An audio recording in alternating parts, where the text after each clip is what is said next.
Is masturbation bad for you? Before we answer that question, make sure that you like this video, subscribe to our channel if you haven't already, and hit that notification bell if you don't want to miss any of our videos. Okay, so masturbation has been a controversial topic for a very long time. While it used to be a taboo subject, there has been a massive shift in the cultural mindset. Masturbation is considered a very natural, positive, and beneficial act. Whether it is for personal pleasure and self-gratification or stress relief or potential health benefits, masturbation is promoted as something that everyone should indulge in. On the other hand, thanks to trends like the NoFap challenge, a substantial number of people have tried to go for extended periods of time without masturbating. The movement has brought to light a significant discovery that masturbation has developed into a strong addiction for many individuals, a reality that is often underestimated or ignored. Like any form of addiction, initial dependence doesn't usually occur immediately. If you derive pleasure out of something, you want to do it more. And the more you do it, you soon find yourself unable to control your desire for it. It is only once the behavior becomes a routine for an integral part of your daily life, and when you've reached a point of excess, that you may realize that the extent of your dependency on it. But how does it start? In adolescence, your body goes through a lot of changes. You have a lot of hormonal changes that you aren't sure how to handle. Then you learn about masturbation either from a friend or by accidentally discovering porn. You try it out of curiosity. You might be confused and even uncomfortable, but since it also makes you feel good, you continue. Soon you might do it whenever you feel lonely or just out of boredom. You do it so often you don't even realize how much of a habit it has become. But what if you didn't voluntarily seek it out? You could have experienced abuse and or had someone you trusted pressurize you. It would have been against your will and caused you to feel shame and guilt. But since you derive some pleasure out of it, you find yourself turning to it again and again. Over time, it can transform into compulsive behavior before you even notice. Once a week or even once a day isn't enough anymore. It becomes something that you are dependent on. You can't function without it. You feel like something is missing if you go too long without it. Here's Jessica talking about how what started as an accidental glimpse soon became an addiction to porn. I remember going to a chastity talk and they mentioned pornography. And I didn't know what it was at the time. I heard this voice in my head telling me, if you don't know what it is, you can't protect yourself from it. I did what you probably shouldn't do, and I Googled it to see what it might be.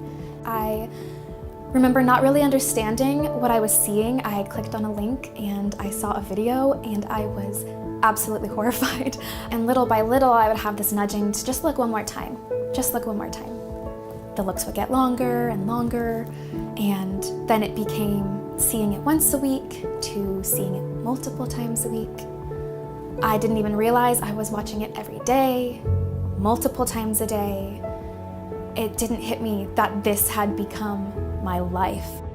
A simple, naive, innocent little thought got turned into a big pornography addiction. And it just took one look and a lot of fear from looking at something I didn't understand. And the more and more I came back trying to understand what I saw, the deeper and deeper I was rooting myself in addiction. I couldn't sleep. I couldn't eat very well. I felt sick very often. I got sick very often. I was extremely lonely, and I wasn't pouring into friendships. I would show up, I could fake it really well, and I would go home and feel like nobody cared about me anymore. And I was just extremely anxious and had a lot of panic attacks. I didn't have very good coping mechanisms when I was stressed or anxious, and so all I turned to was pornography. And I didn't realize that the source of my stress and anxiety was what I was turning to get rid of what I thought was my stress and anxiety. You know, her story reflects what most people experience. People assume that they are in control, but before they know it, they have already become slaves to their addiction. And the more addicted you are, the more obvious it becomes. It affects your mental, physical, and emotional health in many ways. You can't stop thinking about it, and you keep trying to find time to do it. It affects your relationship with people around you. You can't look at someone without objectifying them, and you find less and less satisfaction with real-life relationships. You become moody and depressed, constantly fixating on the next opportunity to indulge. While it provides temporary satisfaction, in the long term, it can have serious negative effect on you and your relationship with those around you. The problem that most people have is the refusal to accept that there is an issue. Most people claim that masturbation does not have any negative effect on them. They don't feel guilt or shame or problems associated with this behavior. The culture also encourages it and views not masturbating as either effeminate or as an extreme religious position. So, is it really bad for you? To answer this, let's look at what effect masturbation has on your body.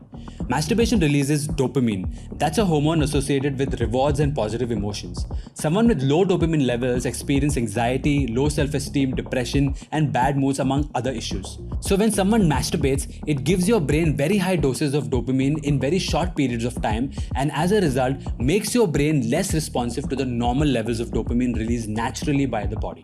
This dopamine release causes a temporary boost in self-esteem, confidence, happiness, and reduced anxiety. However, over time, as the dependency increases, the body requires higher levels of dopamine to achieve the same effect. The body ends up having lower levels of dopamine and you feel even more anxious, stressed, and depressed until you masturbate again. Studies show that on a personal level, people who engage in masturbation showed higher risk of prostate cancer and prostate abnormalities, lower levels of mental and physical health, increased levels of depression, and lower happiness and satisfaction with life than those who had normal sex lives. Since dopamine is also the chemical responsible for connecting actions with rewards, social connections and interactions become less rewarding. You get bored easily and require high levels of stimulation and become anxious around people. Studies show that masturbation lowers satisfaction levels in normal sexual relationships and causes a decrease in interest in your spouse. Now, this might seem like a question of moderation, but at the end of the day, what are you doing? What is the dark reality of masturbation? Masturbation is an intrinsically and gravely disordered sin. It distorts the true purpose and beauty of human sexuality, which is an expression of self-giving love within the context of marriage, and instead reduces it to a mere physical act of lust. It is also detrimental to your own self-image and identity because you objectify your own body and reduce yourself to a means of self-gratification.